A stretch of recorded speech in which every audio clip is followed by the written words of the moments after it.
Hi, I'm Alexander Globe. I'm a retired professor from the University of British Columbia. I taught there for 40 years, loved it. Now I'm exploring the academic side of things by spending all of my time reading and writing.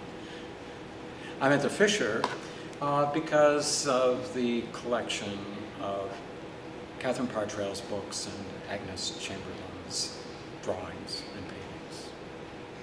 Well, the first thing that I was interested in originally was the history of roses in Canada, and species, of course, are very important. To my amazement, the only person in North America who wrote about the roses with botanical accuracy was Catherine Partrail before the year 1885. So I started to puzzle, who is this person? What was this book? What was the occasion of publishing it? Who bought it? How many copies were sold?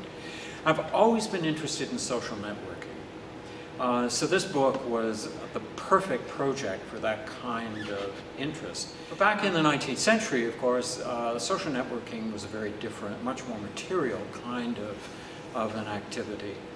And the book, Canadian Wildflowers, which was originally published in 1868, has an immense amount of collaboration and decision-making on the part of many, many people. Catherine Partrail had written about hundreds and hundreds of local plants, but she couldn't find a publisher because what publisher in Toronto was going to publish a 400-page book when there was only a market of 40,000 people. Agnes Chamberlain was desperate to get some work because her husband had died, leaving her a widow with 6 children. She decided to help her aunt by painting wildflowers, and together they would collaborate on a book. But it wasn't until Montreal publisher John Lovell stepped into the scene that the two were given some sense of real direction.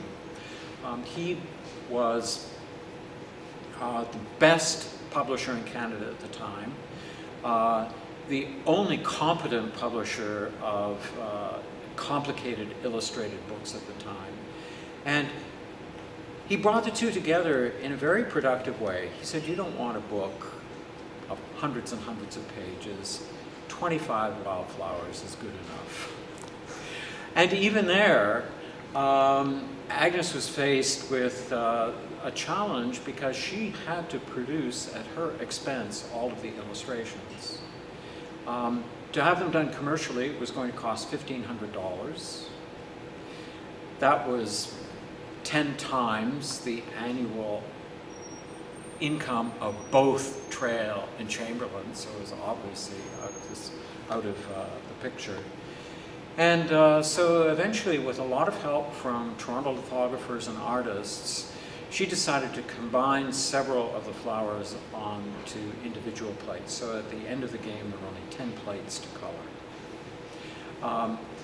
Lovell knew from the beginning when he saw these that he had a winner in terms of an excellent book. So he lavished all of his skills by producing a large format book with extra large type, fancy initials at the beginning of each chapter. Unfortunately, the price wasn't high enough to afford really good paper. The price wasn't high enough to afford a really good cover.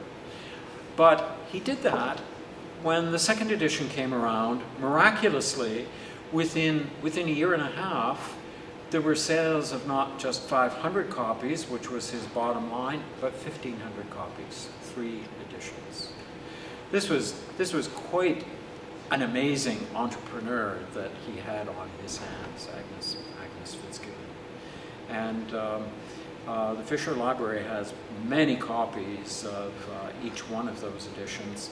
And later on in life, when Catherine Partrail was writing her very last books, Agnes Van Chamberlain was convinced to do a 4th edition. It was a very fancy luxury edition, limited, signed, numbered copies, and that's 1895.